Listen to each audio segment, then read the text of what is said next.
ನೋಡಿ, ನಮ್ಮಂತ ಹುಡುಗರು 15,000 20,000 ಸಂಬಳಕ್ಕೋಸ್ಕರ ಹಗಲು ರಾತ್ರಿ ನಿದ್ದೆ ಕೆಟ್ಟಿ ಶಿಫ್ಟ್ಗಳು ಮಾಡ್ಕೊಂಡು ಜೀವನ ಮಾಡೋದಕ್ಕಿಂತ ಊರಲ್ಲಿ 1 ಎಕರೆ 2 ಎಕರೆ ಜಮೀನಿದ್ದು ಹೋಗಿ ವ್ಯವಸಾಯ ಮಾಡ್ಕೊಂಡು ಇದು ಜೀವನದ ಮುಂದೆ ಮತ್ತೊಂದು ಜೀವನ ಉತ್ತಮ ಅಲ್ಲ. ನೋಡಿ, ಆಗಲೇಬೇಕು ಹೊಸ ತಂತ್ರಜ್ಞಾನಗಳ ಆವಿಷ್ಕಾರ, ಭೂಮಿಯಲ್ಲಿ ಬೆಳೆಯಲೇಬೇಕು ಭೂಮಿ ಎಂಬ ಕೃಷಿಯ ಬಂಗಾರ, ಯುವ ಜನತೆ ನಡೆಯಲೇಬೇಕು ಕೃಷಿ ಕಡೆ ಸಂಚಾರ.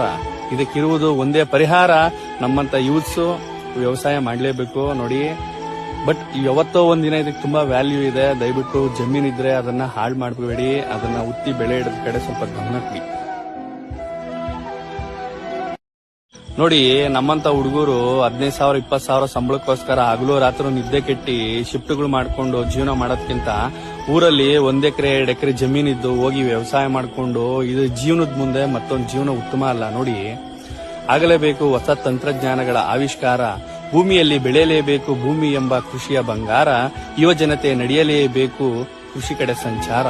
ಇದಕ್ಕಿರುವುದು ಒಂದೇ ಪರಿಹಾರ, ನಮ್ಮಂತ ಯೂತ್ಸ್ ವ್ಯವಸಾಯ ಮಾಡಲೇಬೇಕು. ನೋಡಿ, ಬಟ್ ಯಾವತ್ತೋ ಒಂದಿನ ಇದಕ್ಕೆ ತುಂಬಾ ವ್ಯಾಲ್ಯೂ ಇದೆ. ದಯವಿಟ್ಟು ಜಮೀನಿದ್ರೆ ಅದನ್ನ ಹಾಳು ಮಾಡಬೇಡಿ, ಅದನ್ನ ಉತ್ತಿ ಬೆಳೆ ಇಡದ ಕಡೆ ಸ್ವಲ್ಪ ಗಮನ ಕೊಡಿ.